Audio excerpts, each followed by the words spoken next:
everyone, welcome. My name is Stephanie if you've never watched one of my videos before, and I am really excited for my video today because it is all about really easy Halloween treats. I love Halloween. It's probably my favorite time of year besides Christmas, and these treats are the perfect accompaniment if you are having a Halloween party, even just having one or two friends over, or honestly, if you just think these treats are really awesome and you want to make them for yourself, just do it. They're awesome treats. They're all really easy to make, and you can really customize them to be your own and to be the type of Halloween treat that you really want for yourself. I am really looking forward to Halloween this year. I'm actually not going to be home for Halloween, which is crazy. Every year I'm always somewhere for Halloween to give out candy or just to decorate my house or something like that. But this year I am so excited. I am going to be at DisneyWorld in Orlando, and I am attending Mickey's Not So Scary Halloween party. And I cannot wait for it. I'm so excited. I keep seeing pictures that Disney World is posting on Facebook, and it's just getting me more and more excited for Halloween and for the party. I really enjoyed these treats. They're, like I said, very easy to make, really fun to make, and I'm actually going to be sharing them with some of my family and probably with my boyfriend too, because to be honest, he loves when I bake, so just an added treat for him. And these recipes are really fun, and you can make them yourself, you can make them with friends, with your kids, and you can just enjoy yourself celebrating Halloween. So let's just go ahead and get right into it, and I hope you enjoy. For this easy treat, you are going to need some Oreos, some black writing icing, some white sprinkles, some green sprinkles, some candy eyeballs, and some orange melts.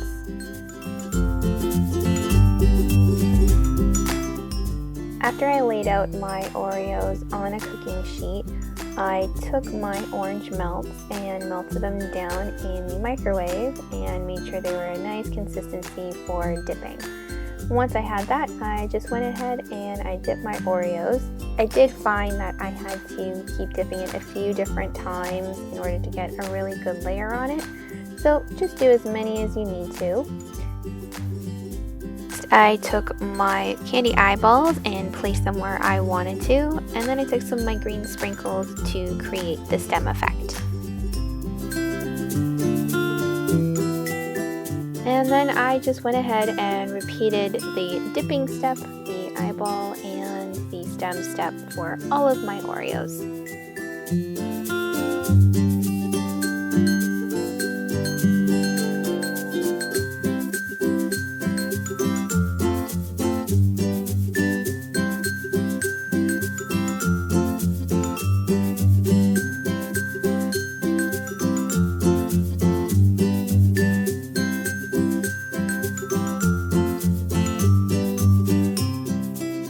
Once the orange melt part is dried up on your Oreos, you are going to take your black icing pen and you're going to draw out the little mouths, and then taking your white sprinkles, you are going to make the teeth for your pumpkins.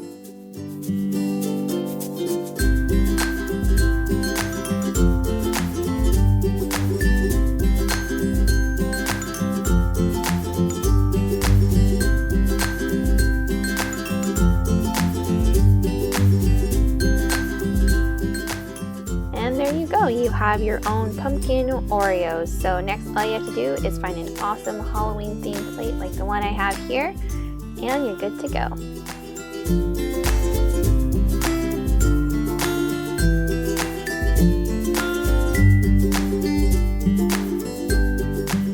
These gooey monster cookies, you are going to need some neon food coloring, your candy eyeballs again, half a cup of butter, some powdered sugar, 1 egg, 8 ounces of cream cheese, half a teaspoon of vanilla, and 1 box of deluxe white cake mix. First thing you do is combine your butter, your vanilla, your egg, and your cream cheese into a mixer, and you are going to combine all of those ingredients until you get a nice fluffy texture.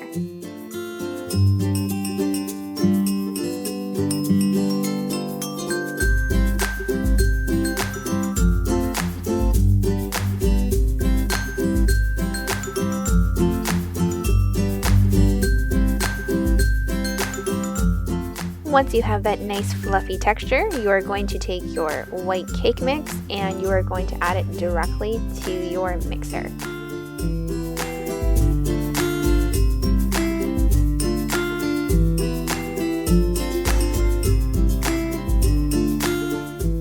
And you're just going to keep combining that in your mixer until you reach a texture that is really cookie dough consistency.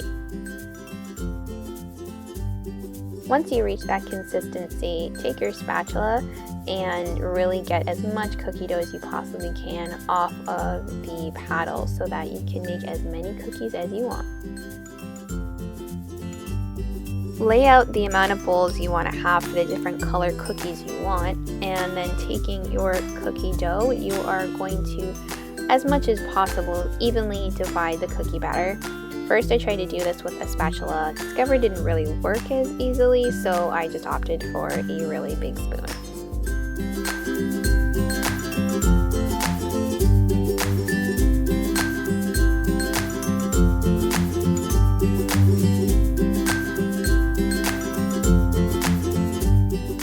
Once your cookie dough is evenly divided, you are going to take your food coloring and just add it directly to your cookie dough. Definitely feel free to use as much food coloring as you want in order to reach the color you desire. Now it's time to combine the food coloring with your cookie dough. I initially tried doing this with my hands after I'd cleaned them, but I discovered that the cookie dough was just a little too sticky and the combining wasn't going as well, and I had all of this food coloring and cookie dough all over my hands.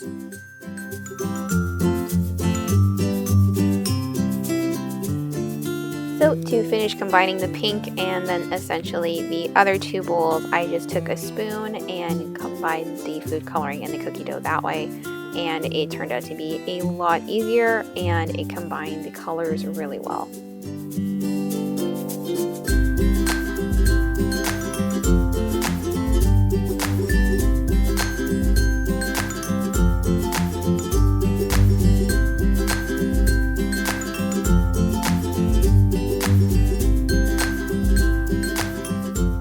Once you've reached your desired colors, you are going to now cover your bowls with some plastic wrap because your cookie dough is now going into the fridge to chill for a half hour.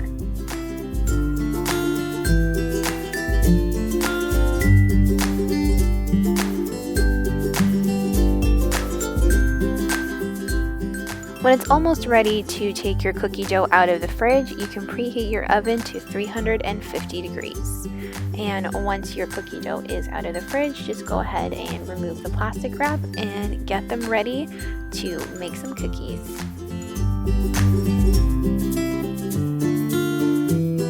I decided to put my powdered sugar in a little bit of a bigger bowl because the powdered sugar is going to act as a coating for your cookies on the baking sheet. I added some powdered sugar to my fingers to make it a little easier to take out the cookie dough like I'm doing here and turn it into a little ball.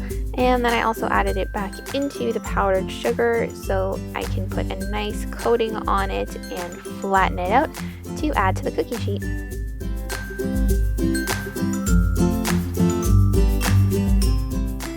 And once you have reached the desired size of your cookie, you are just going to add it to the baking sheet.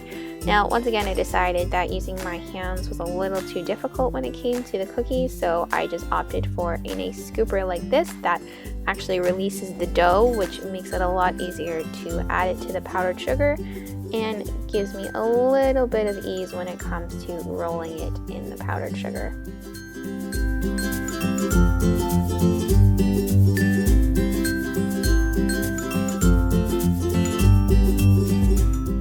And then all you have to do is now repeat this step with all of your cookie dough until all of your cookie dough is on the sheets in your cookie shape.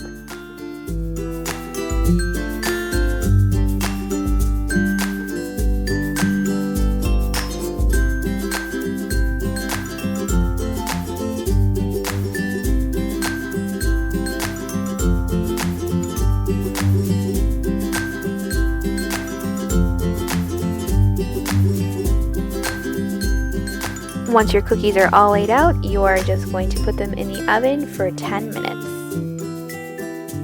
Once your cookies are all out of the oven and looking pretty, you need to add your candy eyeballs. And it's important to do this step while the cookies are still hot so that you can press the candy eyeballs into the cookie and they will stay there.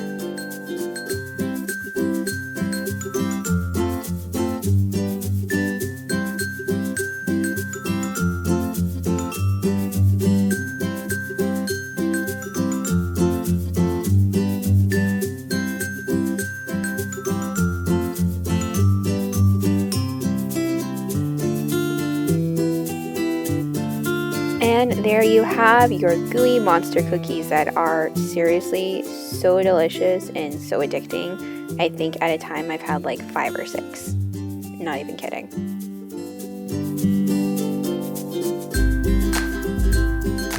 To make these candy webs, you are going to need some pretzel sticks, some white candy melts, some chocolate chips, and some Halloween sprinkles. First thing you're going to do is take your pretzel sticks and lay them out into a web shape. You can use a cake disc like I'm using here, or even use some aluminum foil or wax paper.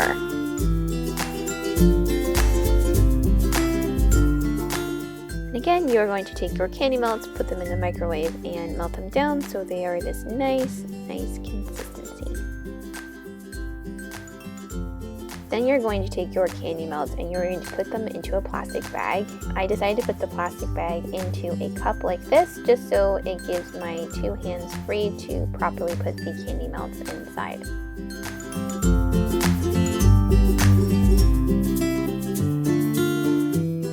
This plastic bag is going to act essentially as a piping bag, so get all of your melts into a corner and then cut a little hole in the bottom. And then you're going to lay out your pretzels, and first I put some candy melt into the middle, that way it can keep all the pretzels together.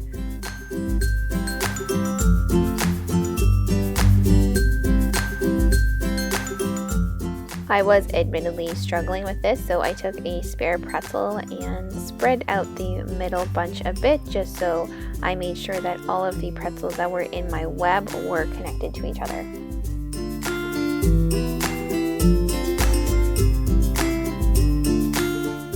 Now it is time to take your candy melts and create the rest of your web. And don't worry if you don't think it looks perfect or if it's a bit uneven. Remember, not all spider webs in real life are a perfect shape, just be happy with what you made.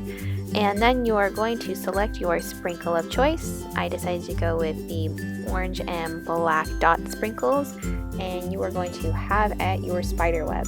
And it's important to make sure that you get this done before the candy melts harden, or else your sprinkles will not stay stuck to your candy web.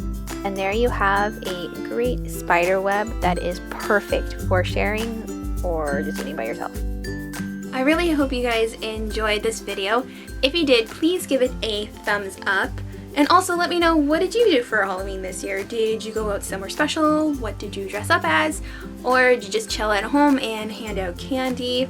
Let me know. I want to hear what you guys did this year. Anyways, that's all for my video today. Again, I hope you enjoyed it, and I will see you next time. Bye!